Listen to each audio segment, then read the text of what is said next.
le prétexte de cette invitation coule de source. Depuis quelques jours, il y a une tension sur le marché entre pénurie et hausse. Il y a des produits qui sont l'objet de spéculation. Alors, qu'est-ce qui se passe exactement? Merci beaucoup, Omar. D'abord, je voulais saluer vos téléspectateurs. Et vraiment, le but de cette émission, c'est parler vraiment du commerce et de l'industrie. Il faut effectivement dire qu'il y a beaucoup de spéculation, beaucoup de communication à tort ou à raison. En réalité, il n'y a pas de pénurie sur le marché, sur aucun produit, ni sur le riz, ni sur l'huile, ni sur le sucre, ainsi de suite. Il y a juste deux phénomènes qui se sont passés en même temps. Le premier phénomène, c'est la fermeture des importations de sucre. Vous savez, si vous voulez développer une industrie locale, une agriculture locale et un secteur de production locale, il faut le protéger. Oui. C'est ce que font les États-Unis quand il s'agit de protéger l'industrie américaine ou l'agriculture américaine. On met des barrières, des taxes et on régule. Donc le rôle du ministère de l'Industrie et du Commerce, c'est de réguler, de faire en sorte que quand il y a une production nationale, la production étrangère, elle est limitée. Dans le cadre du sucre, de quoi s'agit-il?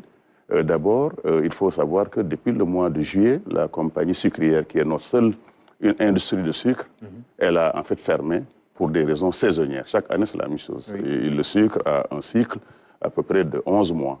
Et après ça, il faut arrêter.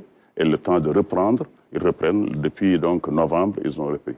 Et la règle, depuis plusieurs années, c'est la même. C'est que quand la production industrielle est là, alors on ferme l'importation. Ça s'est passé. Alors évidemment, quand vous fermez l'importation sur le sucre, il y a des importateurs, bien sûr, de sucre, des commerçants, des détaillants, que cela n'arrange pas du tout. Parce que leur marge sur le produit importé, mais qui est subventionné, ce que les gens ne savent pas.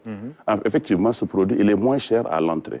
Mais ce que les commerçants et les Sénégalais ne savent pas, c'est que ces produits qui paraissent peu chers, en réalité, ils sont subventionnés par les gouvernements des pays donc, producteurs. Ce qui fait que quand ils viennent sur notre marché, ils sont moins chers pour le blé, c'est valable, ça, on connaît cela.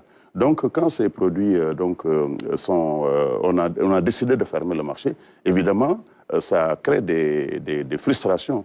Parce que certaines personnes préféreraient qu'à la limite, on fasse comme on faisait avec la Sonacos, on ferme les usines et on continue d'importer de l'huile. Donc, notre gouvernement a décidé qu'on ne peut pas, pour être souverain sur le plan production nationale, privilégier l'importation à la production nationale. Ça n'a pas de sens. Donc, c'est ça en réalité. Donc, aujourd'hui, il n'y a aucune tension sur le sucre au niveau du marché. Aujourd'hui, au niveau de la compagnie sucrière, mes services y sont allés, on a pratiquement 40 000 tonnes de sucre, aussi bien là-bas au niveau de Richard Toll. Ici, à Dakar, ils sont à 15 000 tonnes de sucre.